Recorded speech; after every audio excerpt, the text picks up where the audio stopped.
Hai semuanya, selamat datang kembali di Menyelami Lebih Dalam setiap hari. Oke, coba bayangin deh, gimana kalau tanah di puncak dunia tiba-tiba meledak gitu aja, ninggalin lubang raksasa? Ini bukan film fiksi ilmiah loh, ini beneran terjadi, dan para ilmuwan pun sampai garu-garu kepala. Yuk, kita bongkar bareng misteri lubang runtuhan Arktik ini. Bayangin deh, tahun 2014, para ilmuwan ngelihat sesuatu yang mustahil banget di Siberia. Sebuah kawah raksasa tiba-tiba aja muncul entah dari mana. Bahkan seorang ahli ekologi Arktik, Susan Natali, sampai bilang tanahnya meledak, ini nggak nyata. Jelas banget sesuatu yang benar-benar baru dan jujur aja agak menakutkan, baru aja terjadi. Jadi, pertanyaan besarnya adalah, apa sih yang punya kekuatan super buat melubangi tanah beku di ujung dunia? Nah, jawabannya ternyata jauh lebih besar dari sekedar kawah ini sendiri. Dan ini menyangkut kita semua. Ayo kita cari tahu sama-sama? Oke, pertama-tama kita perlu paham dulu seberapa anehnya lubang ini. Soalnya, ini bukan sekedar lubang biasa. Skalanya itu gila banget. Kawah pertama yang mereka temukan, yang namanya Kawah Yamal, dalamnya itu lebih dari gedung 15 lantai. Dan lebarnya lebih dari 24 meter. Ini bukan lubang lagi. Ini udah kayak jurang yang muncul dalam semalam. Kok bisa ya? Dan disinilah petunjuk kuncinya muncul. Gini, kalau lubang runtuhan biasa, tanahnya kan amblas ke dalam ya. Tapi ini beda banget, tepi kawahnya malah terangkat ke atas. Dan bongkahan es serta tanah itu terlempar sampai hampir 1 kilometer jauhnya. Jelas banget ini bukan amblas, tapi ledakan super dahsyat dari bawah tanah. Nah, kalau ada ledakan, pasti ada pemicunya kan? Para ilmuwan ini pun jadi kayak detektif dan mulai mencari petunjuk di dalam kawah itu sendiri. Dan mereka menemukannya. Waktu mereka ngecek udara dan air di dasar kawah, hasilnya mengejutkan. Kadar gas metana yang tinggi banget. Buat yang belum tahu, metana itu gas yang super gampang terbakar. Jadi kita ini lagi ngelihat sisa-sisa dari, ya bisa dibilang bom metana alami raksasa. Tapi metana sebanyak itu datang dari mana coba? Jawabannya tuh kekunci di dalam tanah itu sendiri, di lapisan yang disebut permafrost. Ini pada dasarnya adalah freezer alam raksasa yang menutupi 1/4 belahan bumi utara. Isinya, sisa-sisa tumbuhan dan hewan purba yang udah beku ribuan tahun.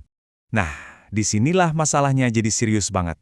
Ternyata, Arktik itu memanas 2 kali lebih cepat dari seluruh bagian planet kita yang lain. Pemanasan ekstrim ini tuh kayak kita naikin suhu freezer raksasa kita tadi. Es yang tadinya stabil ribuan tahun, sekarang mulai mencair. Dan inilah pemicu utama ledakan-ledakan ini. Ternyata, ledakan kawah ini hanyalah puncak gunung es loh, cuma gejala kecil dari masalah yang jauh lebih besar yang tersembunyi di bawah lapisan es Arktik. Seberapa besar masalahnya? Coba dengerin angka ini baik-baik ya.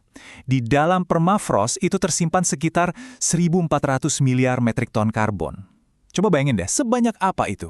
Jumlah karbon di permafrost itu hampir 2 kali lipat dari total karbon yang ada di seluruh atmosfer kita saat ini. Jadi, ini poin pentingnya.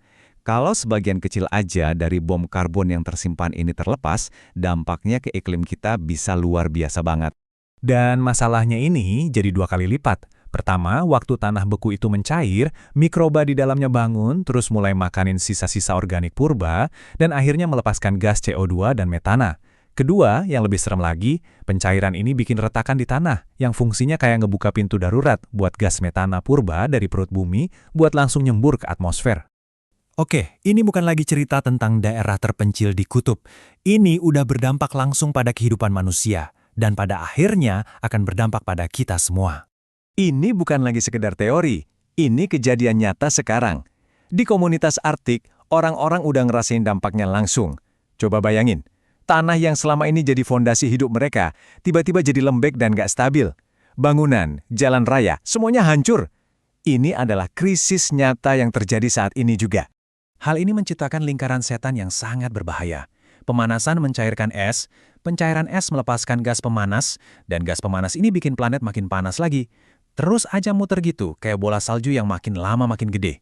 Inilah yang disebut para ahli sebagai kartu liar dalam perubahan iklim, karena efeknya ini susah banget diprediksi dan bisa mengubah skalanya.